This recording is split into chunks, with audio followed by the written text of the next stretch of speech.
Então, a gente pode iniciar então esse nosso momento, né? Traçando sobre nós o sinal da nossa salvação, o sinal da misericórdia de Deus para conosco, em nome do Pai, do Filho e do Espírito Santo. Amém. Já convido a cada um de nós nesse momento a mesmo fechar um pouquinho os nossos olhos e fazer um momento mesmo de entrega. Entregar todo o nosso dia, entregar nesse momento todas as situações, os momentos que vivemos durante esse nosso dia. E pedimos mesmo para que o Senhor, a partir deste momento, Ele possa nos desligar de tudo aquilo que está ao nosso derredor, de todas as coisas que possam até mesmo querer tirar a nossa atenção, para que possamos estar atentos a tudo aquilo que vai ser hoje falado neste momento. Que Deus possa nos dar nesse momento toda a sabedoria, todo o discernimento, toda a concentração. Peça mesmo isso ao Senhor nesse momento, para que você possa verdadeiramente estar intimamente ligado a Ele. E que se deixe mesmo ser moldado, que se deixe mesmo ser tocado por tudo aquilo que hoje o Senhor vai fazer vai falar através da Ivana, né? Todo o ensinamento que Ele vai nos passar nesta noite, que possa ser para o nosso crescimento, tanto o crescimento como pessoa, como também o crescimento espiritual. Que possamos deixar, então, sermos conduzidos pela luz do Espírito Santo, para que assim, tudo aquilo que for falado, possa adentrar em nossas vidas, em nosso coração, e que possamos fazer de todo esse momento que a graça de Deus aconteça em nossas vidas. Por isso te convido mesmo nesse momento você clamar mesmo o Espírito Santo de Deus, para pedindo mesmo para que esse Espírito Santo possa vir sobre você, sobre a sua família, sobre a sua casa, sobre os seus filhos, sobre o seu marido e sua esposa. Peça mesmo nesse momento, vem Espírito Santo em cada um de nós. Vem mesmo, Senhor, nesse momento habitar em nosso lar, em nossas vidas. Vem tocar em nossos corações, Senhor. Dai abertura aos nossos corações para que assim, Senhor, tudo aquilo que hoje for falado, tudo aquilo que hoje for aqui pronunciado, possa ser completamente, Senhor, da Tua vontade. Vem, Espírito Santo de Deus, vem nos instruir, vem nos alimentar, Senhor, com tudo aquilo que hoje tens preparado para nós. Vem, Espírito Santo, vem sobre as nossas vidas nesse momento, Senhor. Nós somos necessitados da Tua graça, Senhor, do Teu amor, Senhor, e que Teu amor possa ser pleno e possa ser derramado em nossas vidas nesta noite, Senhor. Vem, Espírito Santo. Vinde, Espírito Santo, enchei os corações vossos fiéis e acendei neles o fogo do vosso amor. Enviai, Senhor, o vosso Espírito, e tudo será criado, e renovareis a face da terra. Oremos. Ó Deus, que instruísse os corações dos vossos fiéis com a luz do Espírito Santo, fazei que apreciemos retamente todas as coisas, segundo o mesmo Espírito, e gozemos sempre da sua consolação. Por Cristo, Senhor nosso. Amém. Que nós possamos erguer as nossas mãos, né, em direção à Ivana, né, que está para a gente ver na telinha ali. E pedimos então a intercessão de Maria, para que Maria possa guiá-la nesse momento desse ensino que ela hoje vai nos passar.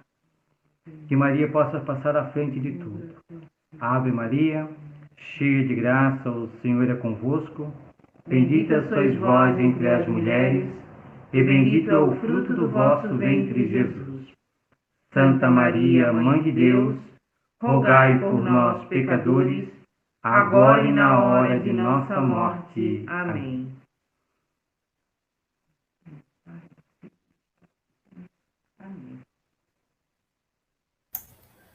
Boa noite. Então, para a gente continuar no nosso livro do Lexicon, hoje a gente vai falar sobre ser pais, mas mais na função, na ideia da geração de filhos e não da educação. Então, o Lexicon ali, como eu falei, esse trecho dele foi escrito pelo padre Abelardo Lobato, um padre espanhol, que tem vários artigos e livros sobre essa questão do humano e da geração da vida. No livro, ele começa a questionar sobre o que é o ser homem, quem é o homem, qual a nossa finalidade, para que a gente está aqui, para onde que a gente vai. O livro, assim, para quem já teve o contato, ele é um livro bem filosófico, assim. Ele puxa bastante Sócrates, Platão, Kant, Santo Tomás, Santo Agostinho. Então, ele tem essa pegada, assim, de filosofia, de ficar filosofando sobre esses quesitos. Então, eu tentei deixar o menos denso possível, mas se ainda assim ficar bem complexo, qualquer coisa no final, a gente vai conversando.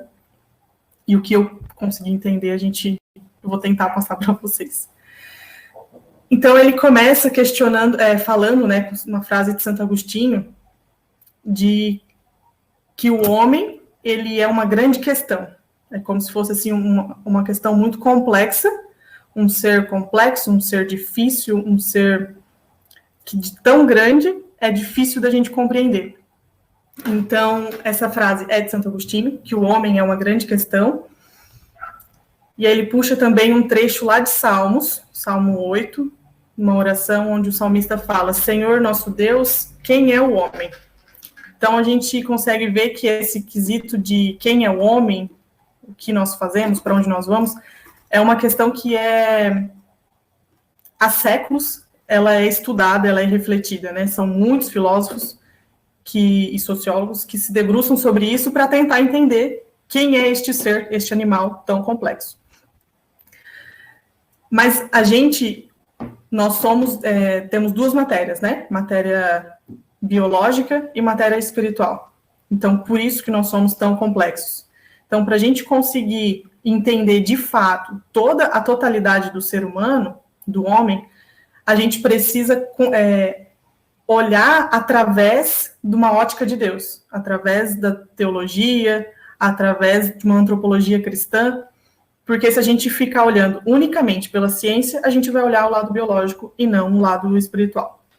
Então, até hoje a gente não tem esse entendimento total do que é ser homem, do que é ser mulher.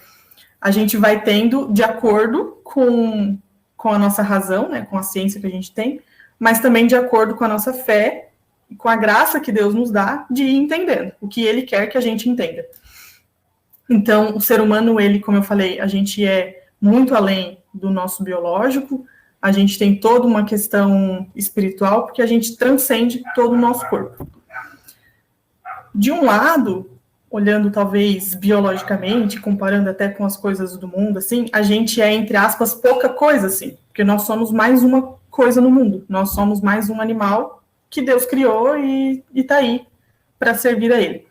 Mas, por nós sermos o animal em que temos o lado espiritual, nós somos muita coisa, porque afinal nós somos imagem e semelhança do Criador. E o ser humano, nós coexistimos com tudo aquilo que Deus criou. A gente está aqui, a gente divide tudo, o espaço com toda a criação, com todos os outros animais, com o céu, água, terra, enfim, tudo que Deus criou, a gente divide esse espaço, a terra junto.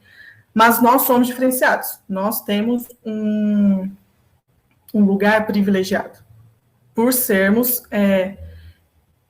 essa esfera espiritual e a esfera material, né? Por sermos imagem e semelhança.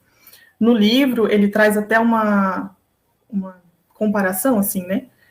Nos compara aos anjos, porque nós temos esse quesito espiritual, de unidade com Deus, de estar em profunda comunhão com Deus, de sermos semelhantes a Ele, mas somos como um cavalo, um mero animal que está aí no dia a dia, fazendo o que tem que fazer, e nesse caso, como o assunto é da geração de filhos, estamos aí para procriar.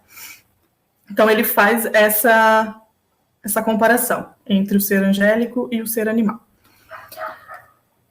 A gente sabe algumas coisas básicas do ser humano, né? Como, por exemplo, que nós não somos um ser isolado. A gente não consegue viver de forma isolada, a gente não consegue viver de forma solitária. A gente é um ser familiar, um ser que vive em comunidade. E aí, nessa comunidade humana, quando alguém nasce, já nasce numa comunidade, já nasce numa família, já nasce numa roda de amigos. E a partir dessa família é onde a gente aprende as nossas coisas, a gente aprende como fazer, como não fazer, o que é certo, o que é errado. E essa família é que vai quando eu falo essa família, não é unicamente o núcleo familiar, né? Mas o meio em que a gente está inserido, as pessoas que estão à nossa volta. Esse meio vai nos ensinando e nos moldando no nosso desenvolvimento. E aí, quando a gente consegue entender minimamente o que é o homem, que o principal é que nós somos entender essas duas matérias, nossa, biológica e espiritual, o livro traz um pouquinho sobre a criação, lá no início, quando Deus criou tudo. E aí também traz uma frase de Santo Agostinho que diz: Senhor, que eu me conheça para que eu te conheça. Então, é importante essa nossa relação também de se conhecer, para conhecer Deus, que somos imagem e semelhança, e lembrando sempre que a gente vai entendendo e conhecendo Deus, e até nós mesmos, de acordo com o que Ele nos permite que nós conheçamos. Que é por graça dele que a gente vai conhecendo algumas coisas. Então, Deus, como a gente sabe, Ele criou tudo do zero, então Ele é o princípio e a causa de tudo que existe. Foi tudo criado por Ele. Mas Deus, Ele não é um ser solitário também, como a gente sabe. E Deus, desde o início, Ele vem gerando o seu filho, né? Não foi só lá por Maria e tal, que Ele de fato gerou. Mas toda a história, Ele já vem gerando o seu filho, porque Deus também tem uma paternidade, né?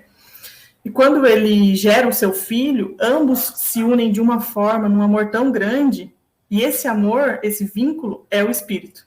Então, aí onde a gente sabe que não é uma única pessoa, mas são três em um. Como eu falei, essa ação de Deus criar tudo para nos dar é fruto dessa paternidade dele. Tanto que ele criou o homem e criou a mulher. Quando Deus cria o homem, ele cria a partir do barro e dá a vida verdadeira com o seu hálito, né? O sopro de vida que ele nos dá, que podemos entender como a nossa alma. Então, Deus cria o homem e a mulher, imagem e semelhança, corpo e alma, porém, mesmo sendo dois seres criados no mesmo momento, pela mesma pessoa, imagem e semelhança e dignidade iguais, somos diferentes, principalmente no quesito biológico e sexual. E aí, essa diferença, o próprio livro vem trazer que ela é muito além de coisas externas e internas, né, órgãos que eu estou dizendo.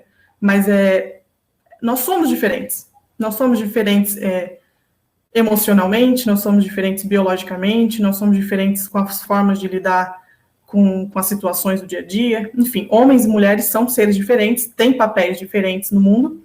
Deus nos criou iguais, a grosso modo, mas com propósitos diferentes.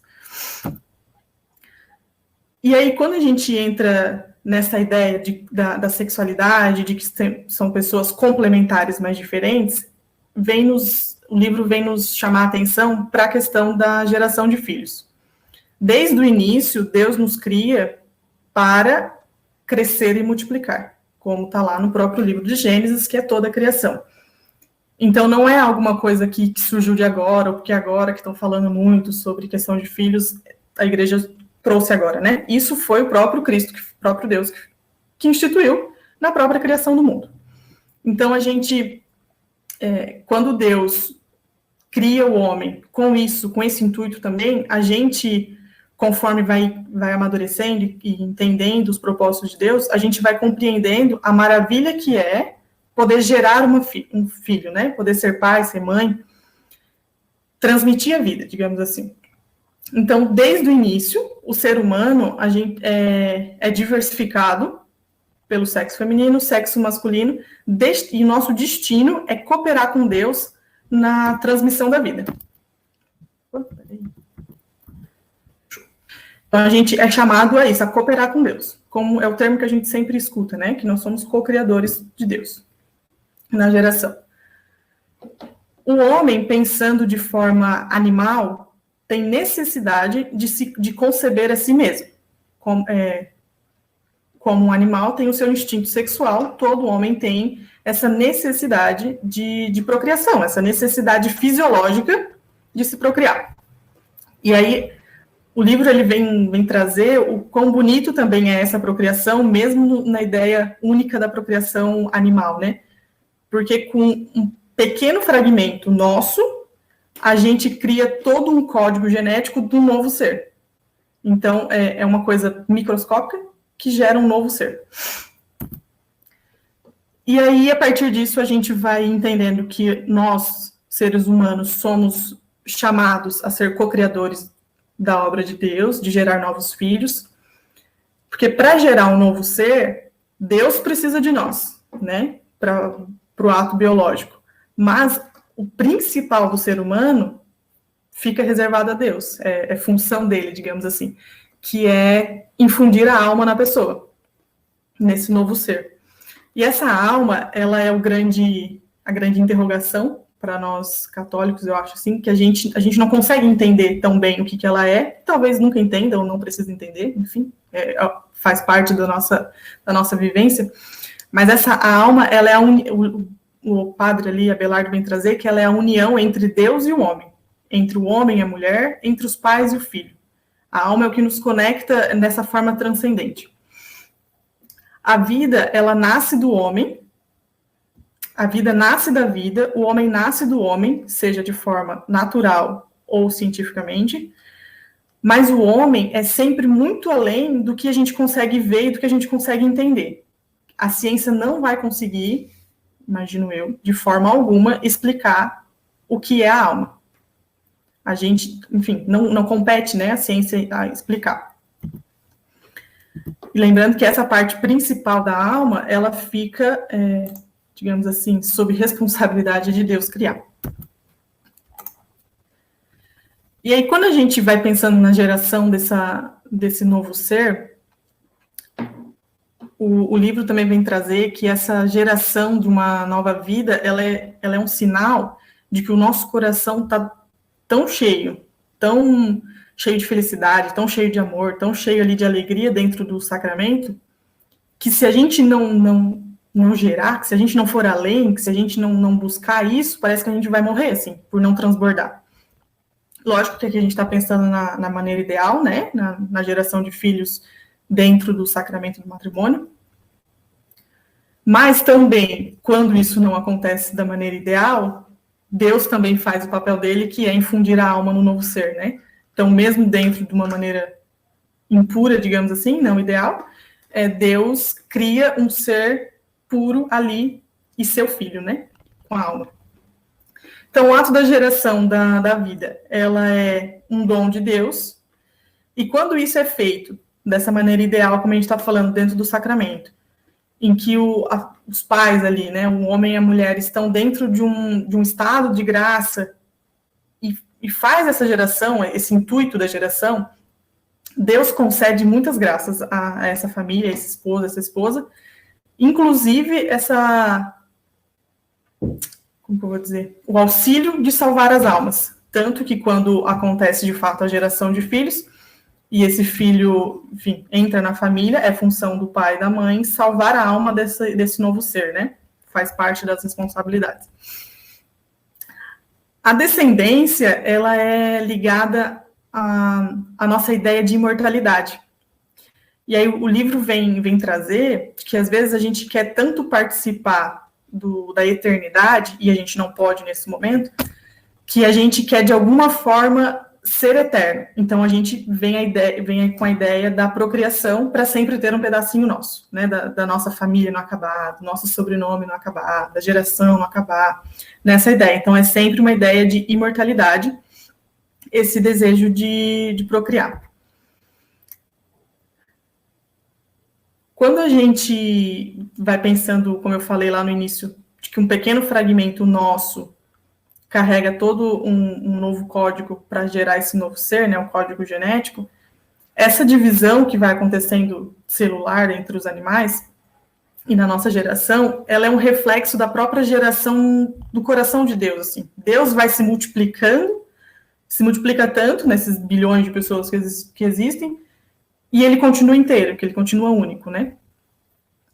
E a nossa fecundidade aqui na Terra, ela está intrínseca na fecundidade de Deus. Nós somos fecundos porque ele é fecundo. E aí, quando Deus nos cria, quanto homem e mulher, seres complementares e sexuados, é com essa ideia mesmo da gente se doar ao ponto, um ao outro, ao ponto da gente gerar um novo ser, ao ponto da gente transbordar essa nossa felicidade e gerar, junto com Deus, esse novo ser. Então, nós fomos criados por amor de Deus, nós somos atraídos por amor, aqui pensando enquanto um casal mesmo, né? Pensando lá, namorados. Nós somos criados por amor, nós fomos atraídos pelo amor, nós formamos uma família por amor e a gente gera por amor. O ser humano, ele é, podemos assim, guiado por amor, né? A gente é sedento por esse amor, por esse carinho. Então, toda a nossa essência, ela é guiada por esse sentimento, assim, por essa decisão do amor, e buscamos sempre que isso esteja na nossa família. E esse amor entre o homem e a mulher, ele é o fundamento da própria família. Essa relação entre o esposo e a esposa é o que deixa os dois muito unidos, forma uma nova família, que é essa relação dos dois, esse amor dos dois, é a base dessa nova família, que é onde vai estruturar toda essa nova família. E essa união, ao mesmo tempo que ela precisa ser tão forte e fechada nos dois, digamos assim, ela também tem que ser aberta ao ponto da gente chegar no assunto do ser aberto à vida, de maneira responsável, claro, mas a gente querer que essas novas vidas chegam até a nossa casa, né, até a nossa família. Então, a união do homem e da mulher, quando eles contraem um matrimônio, com a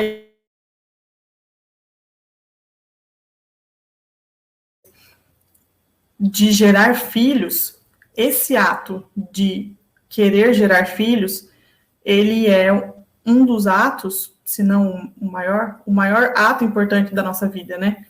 Porque eu acho que não tem, enfim, não tem nada maior que a gente possa fazer do que ter filhos, do que ter uma pessoinha ali, que é a nossa responsabilidade, que a nossa responsabilidade é educar e, principalmente, nossa responsabilidade de levar para Deus, né? A gente precisa entender que Deus nos dá o filho, desde nos dar no sentido mesmo de nos permitir ter, e também Deus nos dá, literalmente, uma alma para a gente cuidar. Então, é nossa responsabilidade cuidar desta alma para devolvê-la a Deus um dia.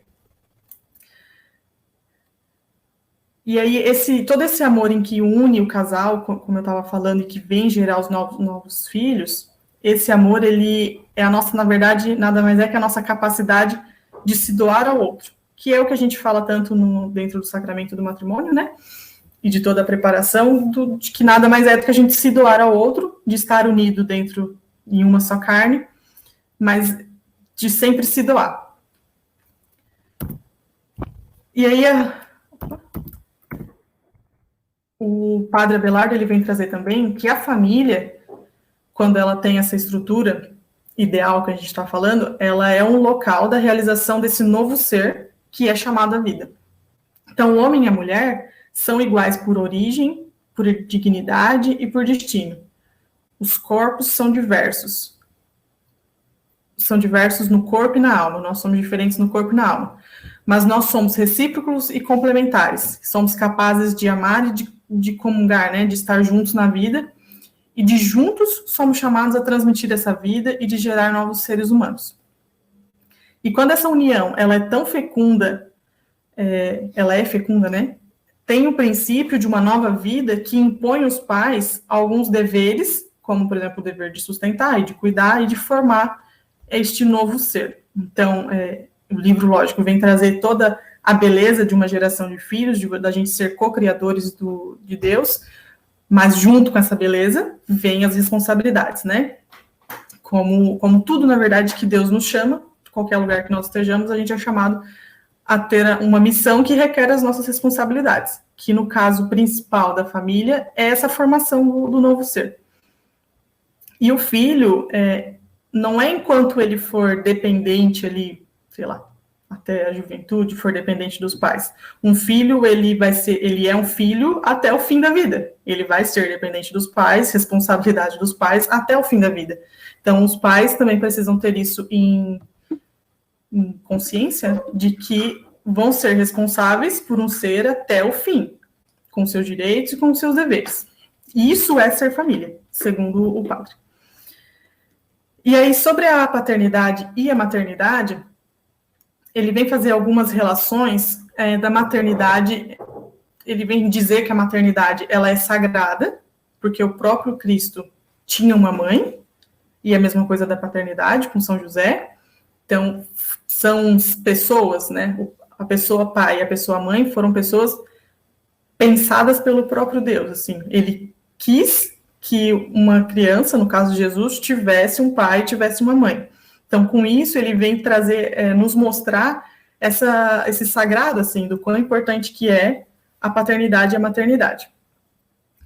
O padre também vem fazer uma relação da maternidade como uma eucaristia natural, que da mesma forma como Deus, Jesus, quando ele morreu, né, na cruz, ele se deixou para nós como corpo e sangue. Enquanto uma mulher gera uma criança, ela também alimenta essa criança com seu próprio corpo e com seu próprio sangue. Então, ele vem fazer essa analogia até da sacralidade que é a maternidade. E também vem pensar que Cristo, ele nutre a gente, né? Nós que somos cristãos, ele nutre a gente com a Eucaristia, com os sacramentos e com os ensinamentos que ele deixou, assim como uma mãe dia a dia vai nutrindo o seu filho, e depois, quando a criança nasce, o pai também vai ajudando a nutrir, né? Então, ele vem mostrar essa relação mesmo de que a ideia dele é mostrar essa sacralidade que é ser mãe e ser pai. E que quando uma gestação acontece, é o próprio Espírito Santo que visita a mulher, assim como aconteceu com Nossa Senhora no dia da Anunciação. Com o pai, como a gente sabe, ele não tem grandes mudanças fisiológicas durante a geração de um filho, mas talvez nele seja uma grande mudança psicológica, assim, talvez uma das maiores, não sei, quando a criança nasce, né? A partir do momento em que a criança nasce, o padre vem trazer que o pai deixa de ser homem para se tornar pai. Porque a partir daquele momento ele recai sobre ele toda e qualquer responsabilidade que possa ter sobre essa família, né? As preocupações, enfim, tudo que a gente sabe. E então, a partir daquele momento, ele deixa de ser um homem, entre aspas, qualquer, para se tornar um pai e um homem verdadeiro.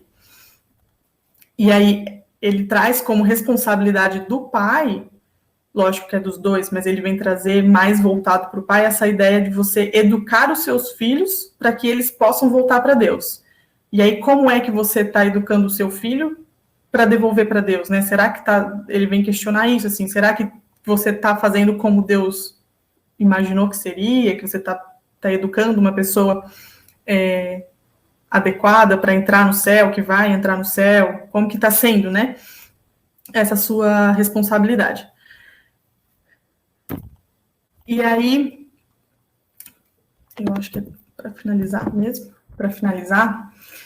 ele mostra a geração, como tudo que ele vem trazendo ali, a gestação, a geração, o ser o homem, ser a mulher, mãe, pai, a beleza que é. Ele vem tentar mostrar, assim, o quão bonito é, principalmente, a gente ser co-criador, assim, realmente. É um momento em que a gente está profundamente unido a Deus. A hora em que um ser é concebido, os três, assim, né, esposo, esposa e Deus, estão ali no mesmo momento, formando o mesmo ser.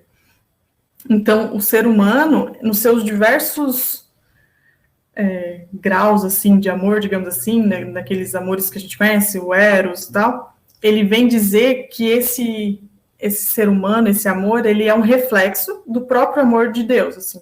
Então, até para a gente buscar esse reflexo, a gente buscar ser o reflexo. Será que o amor que eu estou tendo agora, a forma como eu estou lidando, está sendo ou não um reflexo de Deus? E ele vem trazer também que não basta a sexualidade e o amor acontecer, a sexualidade e o amor para acontecer o milagre da paternidade e da maternidade. Os esposos fundidos em uma só carne não são tão poderosos para dar origem à alma de seus filhos. Ele transmite a corporeidade e a matéria. Na paternidade e maternidade humana está sempre a cooperação de Deus. E aqui não é só na hora ali que infunde a alma, né? Mas em todo o processo a gente conta sempre com a cooperação de Deus. E para encerrar, ele traz uma frase que, enfim, não me chocou assim, mas é para a gente pensar mesmo assim, que as nossas decisões também afetam as próprias atitudes de Deus, assim, né? As próprias, por mais que ele é Deus, ele nos respeita, digamos assim, né? Dentro do que a gente decidiu. Então, quando um casal decide por não ter filhos, unicamente por esse motivo, não estamos aqui falando sobre os motivos justos, mas unicamente não quero ter, o casal tira de Deus a oportunidade dele criar uma nova alma, dele criar um novo ser para povoar o céu. E aí a nossa vontade humana de não querer ter filhos frustra a vontade de Deus de querer ter um novo filho, de querer ter uma nova alma. Então, Deus, obviamente, não vai nos obrigar a ter um filho, se a gente não quer, mas para a gente entender que as nossas atitudes também podem frustrar as vontades de Deus, aquilo que Ele planejou e aquilo que Ele tem de divino, assim, né, da eternidade que Ele quer dividir com a gente. É isso, gente. Hoje é rapidinho.